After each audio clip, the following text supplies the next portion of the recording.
true lies.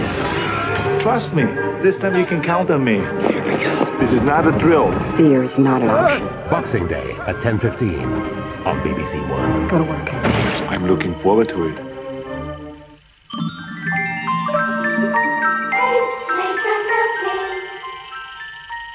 In their change strip now on BBC One, own goals and penalties for Christmas. But who's counting?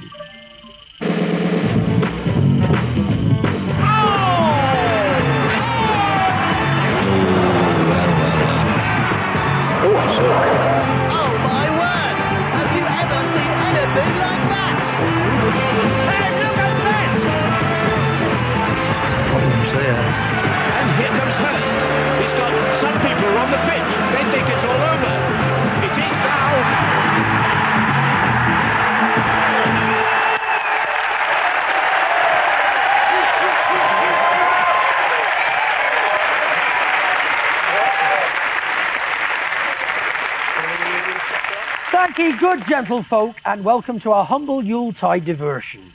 We trust our offering will both delight and entertain you and fill you with festive cheer. Right, that's enough seasonal bollocks.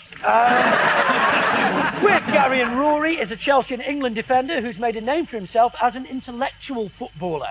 He can read all the words on an HP sauce bottle. Graeme the Saux.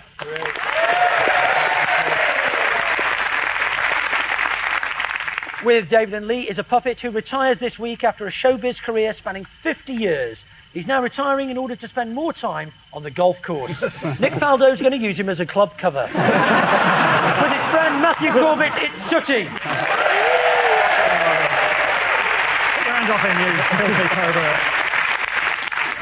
We start our show with our excuses round, which deals with the fanciful reasons some sports people give to account for their less than brilliant performances.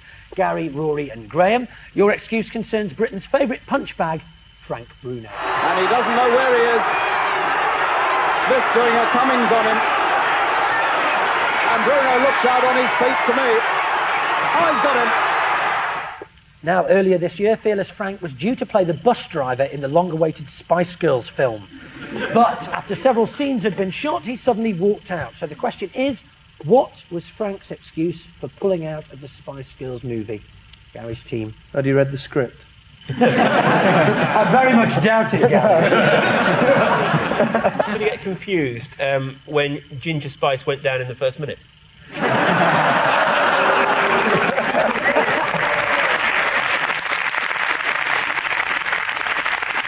Ah, the season of good cheer. Has anyone here seen Frank Bruno in pantomime? No. Don't you hate audience participation? Yeah, he's very good in pantomime. He comes on and says, "Where's my career? Behind you!" I just wondered where, Graeme, Graeme the Saux. Yes. It's not an English name, is it, Graeme? It's not. Where are we going, Lee? No, I just want to know where you Where you go on a He does play for Chelsea. You're an attractive man, Graeme, but thanks for the offer. S-A-U-X, it doesn't mean anything at all, right? But there's another version of Le Saux, which is S-O-T, which is a French word, and that means idiot. That is actually true. I've also done some investigation. His name, Gower, is an old Anglo-Saxon word for brave. Yeah. I don't know where it comes from, but Lineker's is actually for strong, and McGrath means fat bloke. I get that. Interestingly, the thing is, my great-great-great-grandmother was a fat bloke. McGrath is a fat bloke, and apparently Hancock is just unfortunate. Well, not if you do it right. Why did Frank Bruno drop out the Spice Girls movie? Gary, you know the answers, don't you? I do. Tell us then. I upset his children. He took his children along and they kept them waiting and wouldn't sign their autographs, and basically he got a bit miffed with that. No. Yeah, that's just about right for 3 points. Here's the Sun's Andy Coulson, the journalist who first broke the story. Frank turned up at the stage door and said, "Here, girls, what I really, really want is an autograph for my son Franklin." But they were busy. "Frank, could you come back when we're not quite so busy, please?" "No, I bloody can't." And he was off. Oh. Very good.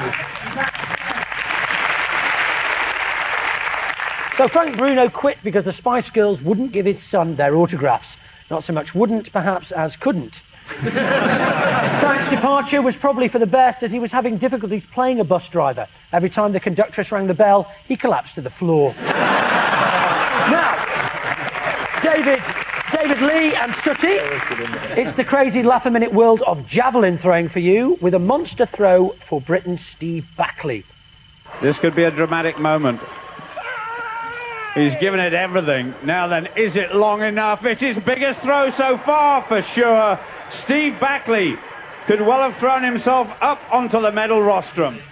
But why, in addition to his gong, did Steve return from Greece with a suitcase full of ladies' pants, David's team? That's true.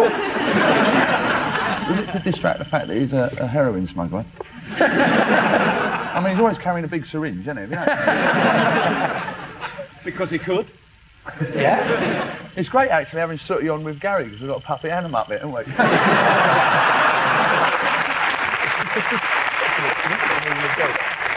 Sooty said more than David Gower so far as well. Go on, Dave, don't go.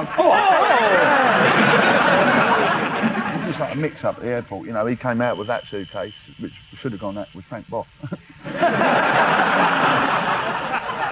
Apparently, even more bizarrely, 20 minutes later there was another incident, and Fatima Whitbread was also stopped with a case full of ladies' underwear, and that was very suspicious. Yeah. Now that is weird, you're right, yeah. Oh, Nick, Sooty's crying. Why? Altogether or not at all? I would have suggested not at all. He says it because he does know the correct answer, but he wants to whisper it to you. He wants to whisper to you. What a good idea. The answer. Go on. The answer.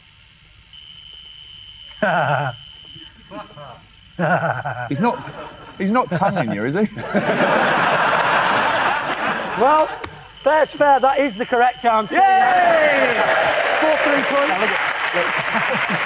Absolutely right. Well done, Sooty. Absolutely right. Yeah, and just to confirm, here's Steve Backley to tell us what happened after he snatched silver at the last minute.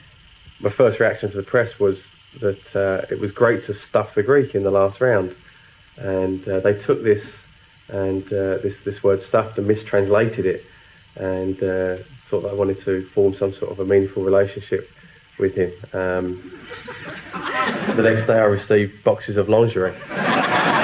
So, the Greeks thought he was gay and sent him some pants. What a bunch of homophobic puffs. The authorities are constantly changing the rules of javelin throwing to make it more difficult. They've already made it heavier and changed the centre of gravity. And as of next year, you'll have to finish on a double. Steve Backley competes for Cambridge Harriers, Rory's local athletics club. In fact, Backley's got the second strongest right wrist in Cambridge. And so at the end of that round, David's team have 3 points and Gary's team have 3 points.